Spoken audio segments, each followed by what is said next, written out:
Yan, Edu, kaya pala ipinakilala itong si Viancy sa kanyang nanay. So kita naman po natin na napakabait ni Tita Asikasong-asikaso ang buong team Kalingap. So kita naman po natin na itong si Viancy ay nag-a-adjust at saka balisa po siya. Syempre, so sino ba naman ang hindi mababalisa Pupunta ka ba naman sa bahay nila at ipakikilala? Yes, sabi nga po ni Eds, in-introduce niya itong si Viancy, wag ka nang magtita, mama. Way, sana all. Kung ako siguro nasa katayuan ni Viancy, di ko alam kung ano yung gagawin ko. Yung itsura nga po ni Viancy dito, hindi po ma-drawing, kasi minsan nahihiya siya, yung reaction po niya, napaka-cute, kaya tuwang-tuwa po si Kalingap Prab, lalong-lalo na nung pumunta si Viancy sa lababo upang manghugas ng mga plato, So, hindi naman po pwede, bisita, di ba? Pero alam naman po natin, sadya lamang pong matulungin si Viancy kahit nasa bahay po.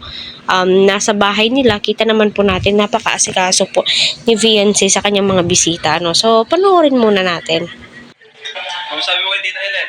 Salamat po. Ha? Salamat po. Salamat. Mama. Salamat, Mama. Eds, pakalala mo si Biancy ng maayos kay Tita. Yes, ano mo siya, kanya... Napakilala kita kay Mama. Solid Kalingap. Supporter. Kilala tayo. Si Mama Ellen. Ano? Mama Ellen. Kita Ellen. Sabihin mo nga. Kita Ellen. Mali. Dapat naman. Ma, ano masabi ko sa kanya?